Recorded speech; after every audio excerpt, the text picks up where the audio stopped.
जब बात दुनिया की सबसे पॉल्यूटेड सिटीज की आती है तो हमारे देश की राजधानी दिल्ली का नाम सबसे ऊपर दिखाई देता है। पर क्यों है दिल्ली इतनी ज्यादा पॉल्यूटेड?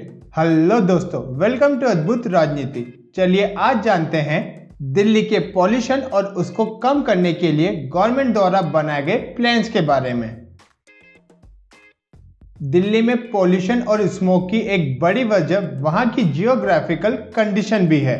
दिल्ली एक मैदानी क्षेत्र है जो हिमालय से घिरा हुआ है और जो दिल्ली में हवा की मूवमेंट को रोकता है। एक्चुअली दिल्ली में स्मोक 12 महीने रहता है, पर यह हमें सिर्फ ठंडी में इसलिए दिखाई देता है क्योंकि गर्मियों के मौसम में हीट इस स्मोक को उड़ा देती है।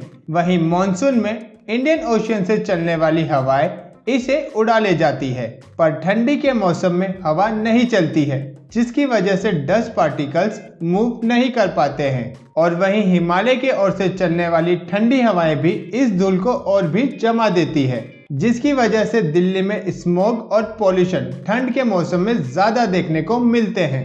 दिल्ली में करीब 1 करोड़ से ज्यादा रजिस्टर्ड व्हीकल्स है और गाड़ियों की वजह से दिल्ली में 41% पॉल्यूशन होता है। और पिछले 20 सालों में दिल्ली में गाड़ियों की संख्या 4 गुना बढ़ी है। साथ ही दिल्ली नॉर्थ इंडिया की सबसे बड़ी कमर्शियल सिटी है, जिसकी वजह से यहाँ दूसरे स्टेट्स के ट्रक्स भी अपना सामान लेकर पहुँचते हैं।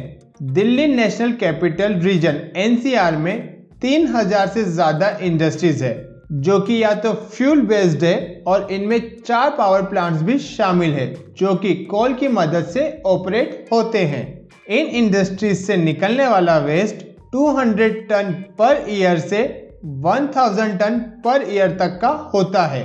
दिल्ली के आसपास 360 ईंट के भट्टे हैं और इनका बिजनेस दिसंबर से लेकर जून में ज्यादा होता है, जिससे ठंड में कंस्ट्रक्शन का काम भी बढ़ जाता है। और कंस्ट्रक्शन से निकलने वाले डस्ट पार्टिकल्स ज्यादा हैवी होते हैं और हवा में ज्यादा देर तक बने रहते हैं, जिससे हवा और भी पॉल्यूटेड हो जाती है। दिल्ली के पड़ोसी राज्य जैसे पंजाब, हरियाणा में नई फसल लगाने के लिए पुरानी फसल जलाई जाती है, जिसे हम पराली के नाम से भी जानते हैं। ये दिल्ली में पॉल्यूशन की एक वजह तो है, पर यह दिल्ली में पॉल्यूशन की मुख्य वजह नहीं है। दिल्ली एयर इंडेक्स क्वालिटी को सुधारने के लिए दिल्ली गवर्नमेंट ने कई स्टेप्स उठाए हैं और कई प्लान्स आने वाले सालों के लिए बनाए हैं। दिल्ली गवर्नमेंट ने उन सभी इलेक्ट्रिक जनरेटर्स पर बैन लगा दिया है जो पेट्रोल, डीजल और केरोसिन की मदद से चलते हैं। गवर्नमेंट ने ग्रीन वॉर रूम स्टेब्लिश किया है, जिसमें पॉल्यूशन को कम करने वाली सारी संस्था एक साथ मिलकर दिल्ली के पॉल्यूशन पर नजर रखेगी और पॉल्यूशन के एक्शन प्लान की मॉनिटरिंग भी करेगी। दिल्ली सरकार ने युद्ध प्रदूषण के विरुद्ध कैंपेन भी शुरू किया है, जिसमें एंटी स्मोक गन्स का इंस्टॉलेशन किया जाएगा, जिससे स्मोक पर नियंत्रण किया जा सके।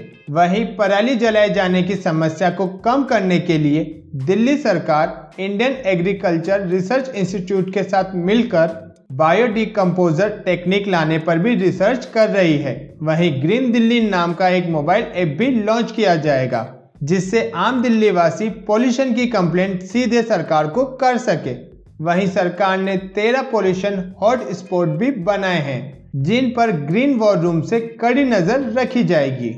दिल्ली में इलेक्ट्रिक व्हीकल्स को भी बढ़ावा दिया जा रहा है। सरकार 2024 तक दिल्ली की सड़कों पर 25% इलेक्ट्रिक व्हीकल्स लाने की तैयारी में है और अगर जरूरत पड़ी तो सरकार ऑड इवन रूल भी फिर से लागू कर सकती है। दिल्ली में बच्चों और लोगों की मदद से पिछले साल 60 लाख से भी ज्यादा पौधे लगाए गए थे, जिससे दिल्ली को और भी हरा भरा बनाया जा सके। दिल्ली सरकार ने एहतियात के तौर पर राज्य के थर्मल प्लांट्स भी बंद करने का सोचा है।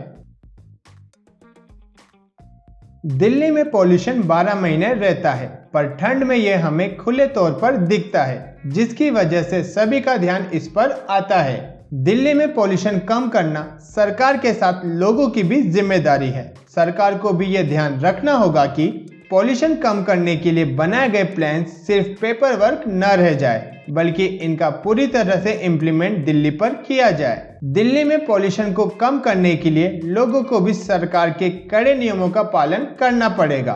सभी को अपनी जिम्मेदारी समझनी होगी, क्योंकि आम हो या खास सभी को एक ही हवा में सांस लेना है। तो फ्रेंड्स, ये था आज का video. If you liked it, please hit like button, share it and subscribe to my channel. जय हिंद, जय भारत।